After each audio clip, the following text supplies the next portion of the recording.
Good afternoon. My name is Chris Rowena, Lead Communications Analyst at Health Workforce Development. We are excited that you've joined us today for the Social Work Education Capacity Expansion, or SWECE, Program Informational Webinar.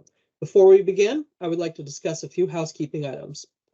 Number one, our webinar is hosted in Microsoft Teams. If you're not familiar with the platform, you can find the view controls and the chat feature in the menu bar at the top of your screen. Number two, the webinar will be recorded and posted on our website in approximately 7 to 10 business days. Number three, today the chat option will be open for asking questions during the Q&A session, which is at the end of this webinar.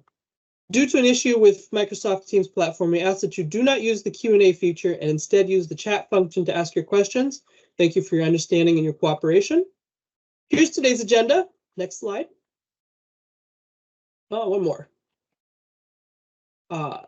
Thank you. We will have some opening remarks from Assistant Deputy Director Dr. Sharmil Shah, followed by an explanation of the SWECE program by Program Officer Dustin Bridges, and then we will open it up for question and answers. And with that, I am thrilled to introduce Dr. Sharmil Shah. Thank you, Chris. Good afternoon, everyone. Thank you for joining us today for the Social Work Education Capacity Expansion Grant Program webinar. I am Dr. Sharmil Shah, the Assistant Deputy Director for the Office of Health Workforce Development, and it is my pleasure to welcome all of you here today. As you all know, youth in our communities are struggling with mental health challenges, and the need for behavioral health services has never been more crucial as it is today. Children and youth have inadequate and inequitable access to behavioral health care that they need. These workforce programs promote the expansion of post-secondary education and training to meet behavioral health workforce needs, and will also support the recruitment of culturally and linguistically diverse MSW students that reflect the socio-demographic and other characteristics of underserved groups. You, as educational institutions, play a critical role in developing and expanding social work programs to educate and prepare additional MSW students who will provide clinical behavioral health services to children and youth, and the very critical training in how to deliver culturally competent and linguistically appropriate behavioral health care. But before we jump into the content of this webinar, I wanted to ground us a bit in the mission of our department. HCAI expands equitable access to quality, affordable health care for all Californians through resilient facilities, actionable information, and the health workforce each community needs, of which this program is a part of. Next slide, please. And the Office of Health Workforce Development supports and increases a health workforce that does three things: serves medically underserved areas, represents the California it serves through racial and language diversity, and of course serves Medi-Cal members. A lot of our other programs also provide financial support for organizations expanding educational capacity, like we're doing here, individuals to pursue health careers through our scholarship and loan repayment programs, and organizations to build the workforce pipeline. I wanted to share a little bit about the Social Work Education Capacity Expansion Program before we get into the sort of nuts and bolts of the program. The purpose of this program is to increase the supply of social workers trained to provide behavioral health care to children, youth, and adults served in public and nonprofit settings. Again, happy to welcome you here today, and I think I would like to turn it over to Dustin Bridges, who will get into more of the nuts and bolts. Thank you. Thank you, Dr. Shah, for that introduction, and I want to welcome you today to our webinar, and thank you for attending. My name is Dustin Bridges. I'm a program officer with HCAI, and my role in this webinar is going to just be to talk about some program elements and key dates to keep in mind. Next slide, please. So in regards to key dates, the application is available. It has already opened up online as of February 23rd. Our technical assistance webinar is what we're attending and doing currently. And our webinar is being recorded and will be available online in 7 to 10 business days. The application submission deadline is April 8th, and our anticipated award notice dates are June 30th. And lastly, our grant agreement start date is July 1st. Next slide, please. In regards to funding, approximately $20 million is available to fund public universities to increase the number of Master of Social Work students admitted to existing programs each year. An important note to consider is that students selected must plan for a career path as a licensed behavioral health clinician, working with children and youth from underserved communities. Next slide, please. Continuing on with our discussion about funding, our program is a program of expansion, and it supports operational costs associated with the admission of additional MSW students, with first year of activity developing an expanded program and recruiting faculty and field placement sites. The program is non-supplemental, and what that means is grantees may not use HCAI funds to supplant funds the grantee has received from another source for the same purpose. This also applies to previous awardees who committed as part of their application to sustain the additional student slots in their program. For example, if a grantee from last year received funding to support 25 new students, their letter of sustainability obligates them to continue this new increased enrollment going forward. Next slide, please. And the program, as an expansion program, the grant period will expand for the program expansion will be 5 years. The first year of the grant may be dedicated to developing the expansion. This would include securing CSWE approvals, hiring faculty, recruiting new field placements, and admitting new students. Next slide, please. Now I'm going to briefly talk about the application process and some of the details therein of it. First off, awards. HCAI may award on various levels, meaning that HCAI may award full, partial, or non-funding to an applicant based on the applicant's criteria score and the amount of available funds. HCAI also considers geographic distribution, meaning that award decisions will depend on application score results in geographic coverage across California. Applicants will be awarded no more than their total cost of attendance for 1 year of the program. And within 6 months of graduation, awardees must begin 1 year service obligation, providing direct client or patient care in a qualified work site. Next slide, please. In regards to the application components, there are 11 sections.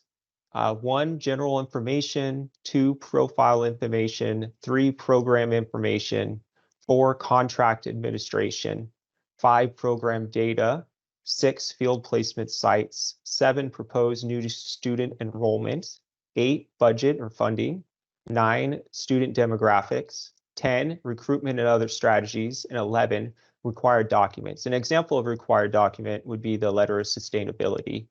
I just want to pause here just briefly and mention that online, and I believe in the chat, are links for our grant guide and technical assistance guide, as well as our online application.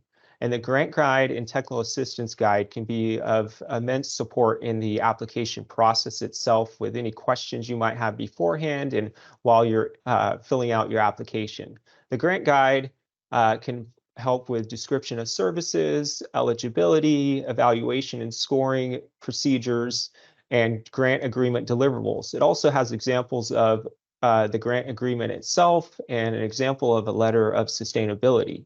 The technical assistance guide can help you step by step through the application process itself. We spent time developing this to walk through the various screens of the online application, and it can be a valuable resource for any questions you may have. Next slide. So grant application basics. I just mentioned the online application is for the MSW program expansion.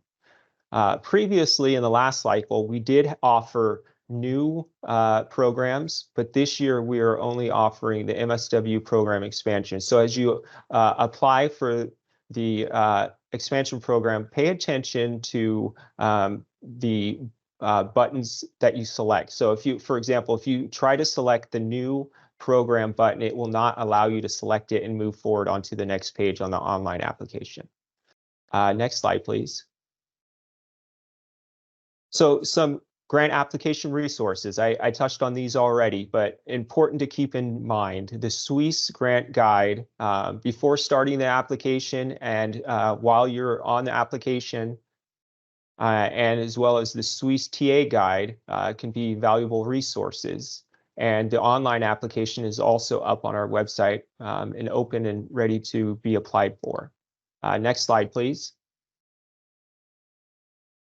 So some grant application requirements. Submitting a letter of sustainability is required for to commit to the sponsoring organization to support expanded social work programs when the HCAI grant ends.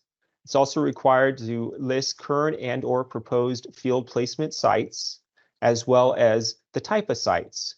For example, FQHC, County Behavioral Health Clinic, or Drug and Alcohol Treatment Center. Next slide, please. In regards to the grant application budget, this was mentioned previously, but I want to highlight it again.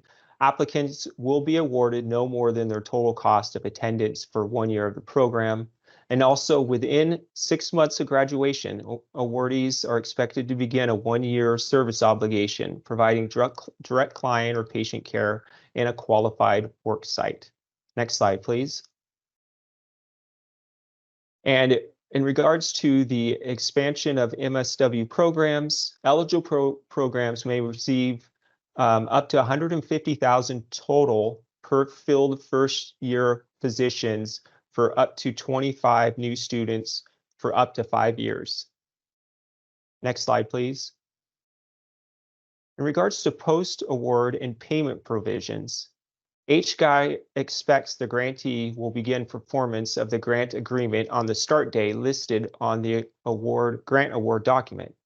The State Controller's Office mails a paper check directly to the grantee's address and file. So it's important that you ensure HCAI has your most recent business address on file to avoid any delays in payments.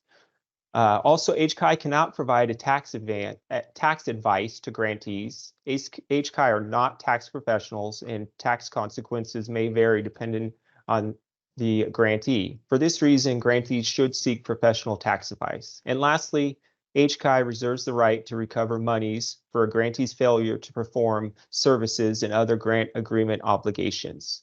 Next slide, please. I want to touch on the scoring briefly. So there are various themes as follows for evaluation criteria. These are additional admission numbers, MSW advanced standing for BSW students, mental health HPSA severity, facilities in rural areas, providing payer mix information percentage for 12 months, providing the percent of listed Medi-Cal threshold, Indigenous, tribal, and sign languages spoken by graduates for prior 3 years, selecting the strategies you will use to recruit and support SWECE students for underrepresented communities, selecting the program strategies you will use to encourage your SWECE students to practice in areas of unmet need, and selecting the strategies you will incorporate to implement culturally responsible care training in the program's curriculum. And these scoring evaluation criteria, there's much more detail in the grant guide. So again, I recommend you taking a look at that prior to the online application. Next slide, please.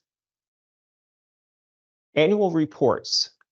These are required to receive ongoing funding from HCAI. These reports will include numbers and socio-demographic characteristics of applicants and admitted students, HCAI values and principles and training materials, expenditures and changes in annual budget within total grant amount awarded. HCAI will send grantees an online form annually for collecting the required information. Next slide, please. And just to highlight some program reference information, things we've already touched on but are important to keep in mind. So application timeline, application is already opened, and I encourage you to start your profile. And part of starting that profile, once you get that completed, part of the process is to be changed into a program director and be able to then apply for the program. And I will be able to change your profile once your profile started. So just want to encourage you to do that. And our applications close April 8th. And if you're curious or have more questions about what HCAI programs are available, there's a link for behavioral health programs. So all the programs that HCAI has available are on our website. And lastly, if you have questions or uncertain if a certain program's the right fit for you or your organization, you can use HCAI's funding eligibility tool, which asks pertinent questions to direct you into the right program choice. Next slide, please. And thank you for listening to my part of the presentation, and I'm going to hand it over to Christopher Ruina for questions and answers. Before Chris jumps on, I just want to correct a couple of items. We wanted to clarify that the total cost of attendance is covered for the students you enroll, is not limited to 1 year. And the second thing is that this is in support of expanded enrollment, not programs. Thank you. All right, thank you for that clarification, Anne, and thank you, Dustin. As you can see, our team has put a lot of work into this program. We're excited that you've joined us today to learn more. We are going to transition to our question and answer session. The chat option should now be open and accessible in the menu bar at the top of your screen. And we will answer the questions in the order that they are received, and we will do our best to answer all the questions that you have today.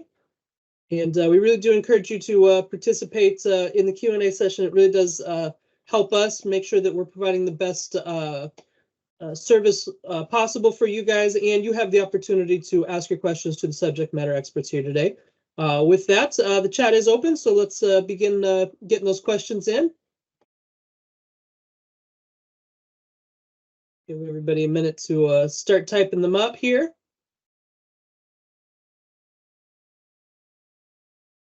I did want to reiterate that this presentation is being recorded, and we will be posting the slide deck and the recording on our webpage in 7 to 10 business days.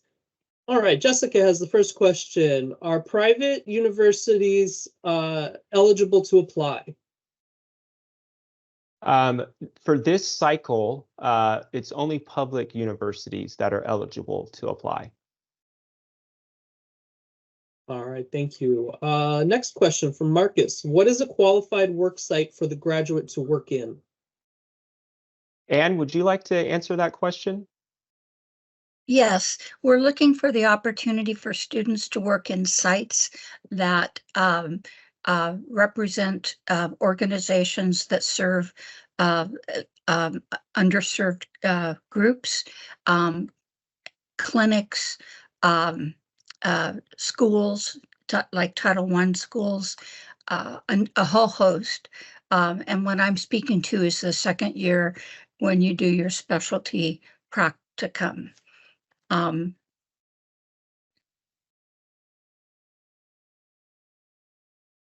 right, thank you, Anne. Next question, let's see. From Blake, the 1-year service obligation is a change from the last SWECE cycle. Can you talk more about this? I think that might be an Anne question as well. There is no service obligation associated with this grant program.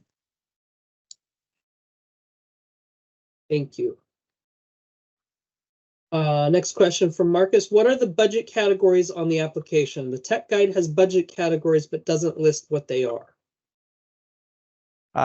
Clinton, would you be able to answer that in more detail? Yes, good afternoon, everybody. My name is Clinton. I'm the program manager over SWECE. Yes, we are paying Right now, we're paying like a capitation rate for the per student, but we do have a budget that is embedded within the grant application. And we also describe the budget inside of our grant guide. So if you're interested in looking at the criteria for all that is in the budget, you can find that inside of the grant guide. And also there is a brief overview of it inside of our technical assistance guide as we show you slide by slide how to navigate through the application. All right, thank you, Clinton. Next question. Are schools that received HCAI SWECE grants last year eligible to apply for this new SWECE grant? I believe if they are expanding, is that correct, Anne? Yes, they are, but as Dustin mentioned in his presentation, we will be looking to ensure that you are further expanding your program and that you have sustained the additional students in your current enrollment plans. All right, thank you. Sarah asks, would you say a bit more about the distinction between expanding student enrollment versus a program? But I think I'll go ahead, Anne, if you wanted to I'm take sorry, I didn't mean to jump the gun, Dustin. This is about increasing your student enrollment versus a program. The two big limitations this year, well, three, no new programs, public universities only, and the focus on students with an intention to pursue a clinical career. All right, thank you. Marcus asks, so the payback is in the field practicum or after the graduate? If it is after they graduate, who tracks it? Not sure if I quite understand the question in regards to payback. So I think you're interpreting the notion of service obligation, and there is no service obligation associated with this grant. So there is no payback like there is in our scholarship and loan repayment programs. Thank you, Anne. Jolene asks, can practicum faculty be hired? Yes, they can. How you spend the money is largely, obviously as appropriate, is your call. We pay a capitation rate, as Dustin described, and the budget detail that's in the application is so that we can, to educate us about where you need money for our future planning efforts. All right, thank you, Anne. All right, these are great questions. Let's keep going here. We have plenty of time today to get all of your questions answered. Another thing I'd like to mention while you're thinking of questions is that if you do think of a question after today's webinar, you can email us at bhprograms@hci.ca.gov, and the team would be happy to answer any questions that you have if you can't think of one now and think of one later. So we will have those resources available to you. And give people another, here we go. Next question. Leslie asks, an earlier slide said that within 6 months of graduation, the student begins a 1-year service obligation providing direct client care in a qualified work site. But I also heard Anne say twice that there's no service obligation with this grant. Should I assume that the slide was incorrect? That is correct. It is incorrect on information. There is no service obligation for this program. We only have a service obligation related to our loan repayment, stipends, and scholarship. Thank you. Thank you. And thank you, Leslie, for making sure that was clarified, and we will be updating before the slide deck goes on the webpage. It will have the correct information in it. I appreciate that question.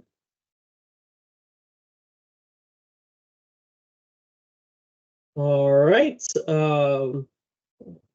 Question and answer is still open. Next one from Ronnie. Is the language in the grant guide that says any new awards will rescind previous awards or grant agreements significant? Anne, would you be able to answer that? I would defer to Clinton on this one. Okay. It's really a technical kind of issue. Good afternoon, everybody. It's Clinton again. Long story short, if you have an obligation currently that you're serving, the expectation is that you're not going to have an overlapping obligation at the same time. Is it an example? If you're already a school that has applied for expansion funding and you're applying again, we're looking for services above and beyond. We do not want a conflicting obligation of your service. So that's kind of what we're looking for. Is that there's no conflict, no problem. Thank you, Clinton. Marcus asks, the grant guide does not list categories for the budget. It tells what can't be funded on page 6 and lists the indirect rate page 7. Is there a page number I should be looking for in the guide, because I don't see it in the guide or technical manual? Clinton, do you have an answer to that? Yes, forgive me, this is Clinton again. If you scroll down a little bit further and get into actual grant agreements, we described the cost down in the actual grant agreement part of it. So just scroll down a little bit lower. Let's see, let me see if I can cite a specific page number. Let's see, I think we have it in page number 24 of 31, but in the actual grant agreement. So it'd be yeah. I think there's 24 pages down in the grant agreement. Yeah, we offer our line items are recruitment outreach, career counseling, training, financial assistance, placement support, evaluation, and some indirect costs. So hopefully, is that what you're looking for? All right, thank you, Clinton. And Marcus, you can go ahead and reply in the chat if that gets your question answered, or if you need further information, let us know. Jolene asks a follow-up to Leslie's earlier question. So how does the school track if the student goes on to licensure? Actually, we don't expect you to. Our expectation is that when students are applying, as a former MSW student myself, that you express your intentions as to the kind of service and commitment you want to pursue in your work with your graduate degree. And as far as tracking, we now collect from the Department of Consumer Affairs, we can track licensing. So at some point, we'll talk about that much later with grantees. But no, we don't expect that you can. It's the commitment we want. All right, thank you, Anne, for that clarification. Blake asks, can SWECE students award recipients complete their MSW internship in any area / or agency or organization? I think we touched on that earlier when we talked about the types of agencies. We're looking for service being provided in agencies that traditionally serve the underserved, and particularly are serving individuals that are on Medi-Cal, as Dr. Shaw mentioned earlier in her presentation. All right, thank you. Ronnie asks, slide 21 says 150,000 per student. Guide says something different. Can we deconflict that? So I'm wondering, in the guide, it has a breakout of full and part-time students at 70,000, online only students 40, and 1 year advanced standing 40, which equals 150. Anne, is that how you understand it? I apologize that the technical guide is incorrect. Dustin did cite the right figures. You want to say them again, Dustin, for people? Yes, 70,000 for full and part-time students, 40,000 for online only students, and $40,000 for 1-year advanced standing students. We've in the past been asked, what does online only mean? And we're talking about students who do not avail themselves of any campus resources. So if your online programs have the capacity for students to come on campus, then that would not be considered online only.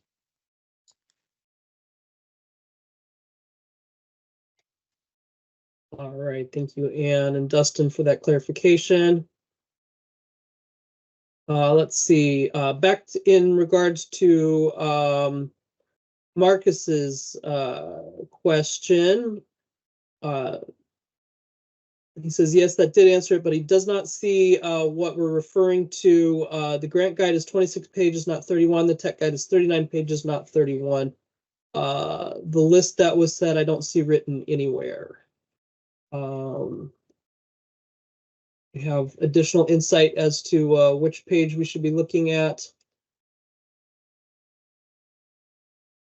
Clinton? Oh, yeah, let me see here. Just a moment here. I'm going back to the grant guide. Let's see.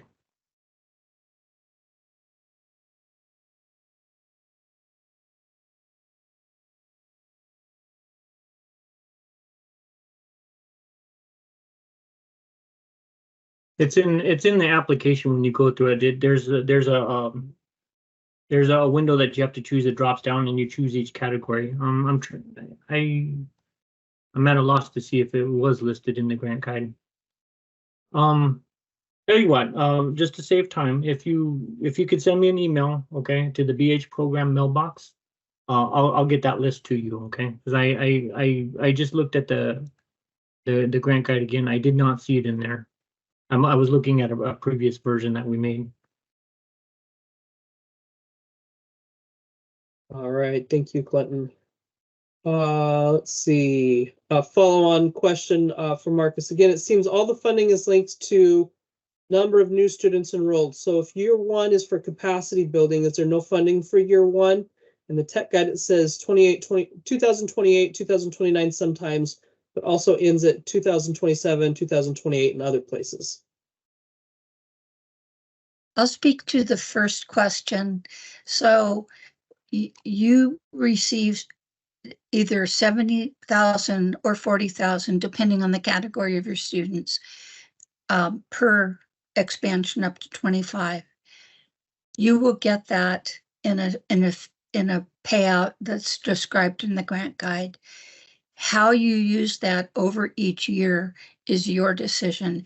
And correct me if I'm wrong, Clinton, when we were building the application, it has it by year. So if you assign some of your revenues from the grant to year one, then that would support you. And I'll defer to Clinton on the years, because I always get confused on that one. Yes, that's correct. When you go through the application, when you do each line item, it does have a corresponding year, and you can put in how much money you need for each individual year, and then you'll be paid based on your needs.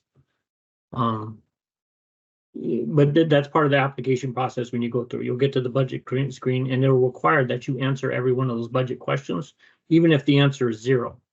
It will not let you pass unless you say something, even if it's a 0.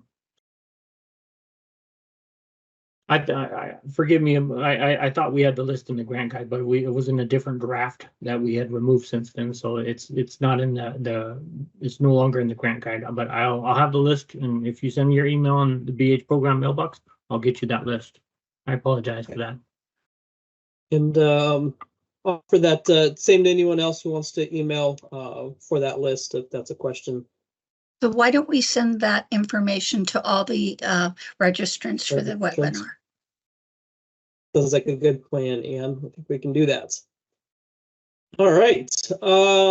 These are really good questions. Let's keep them coming here. We've got some more time left in our webinar.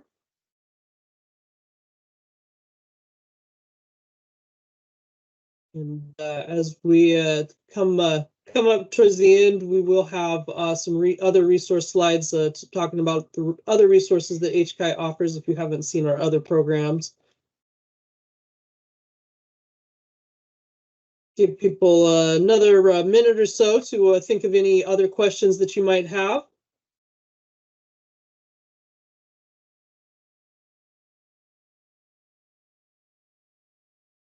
And if you haven't yet already, at the top of the chat, you'll see all of the resources that we've been talking about as far as the grant guide and the technical assistance guide and the application link are pinned in the chat. You can click on the top where the little pin icon is, and it says Lori Alf's name. Click on that link right there, and that will take you back to the top where that link is.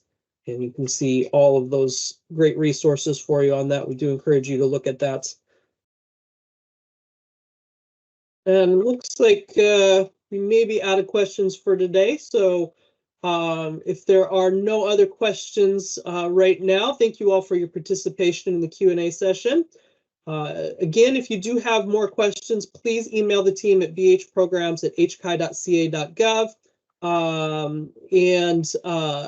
As a reminder, we will be posting the recording of this webinar and the slide deck on our website in approximately 7 to 10 business days. And now Dr. Shaw will provide some closing remarks. Thank you, Chris. And thank you, Dustin and the grants team. And again, to all of you for spending your valuable time with us today. And again, just a very special reminder that collectively we are addressing mental health care shortages and taking steps to acknowledge the critical role that mental health has in our emotional well-being, which makes the role of social workers so important. So on behalf of our team, myself and HCAI executive leadership, we thank you for your participation. And I will now turn it back over to Chris to wrap us up. All right, thank you, Dr. Shaw. Well, we appreciate everybody joining us today for the Social Work Education Capacity Expansion Grant Program Information Webinar. We're excited to be able to offer it as a part of our health workforce development efforts at HCAI, and we are grateful for your participation with us today. We have some resource slides here. You can follow us online at our different social outlets and on our website, and we encourage you to do so. Please check and see all of the great resources that HCAI offers. Additionally, on the next slide, you will see that we have a newsletter that we encourage you to sign up for. You can go to that link right there and sign up for that monthly newsletter to stay apprised of all of the information and great programs that we have going on. If you need to, you can contact us phone or email there. As a reminder, the application cycle does close on April 8th. Thank you so much for attending. And with that, we conclude today's webinar. Have a wonderful day.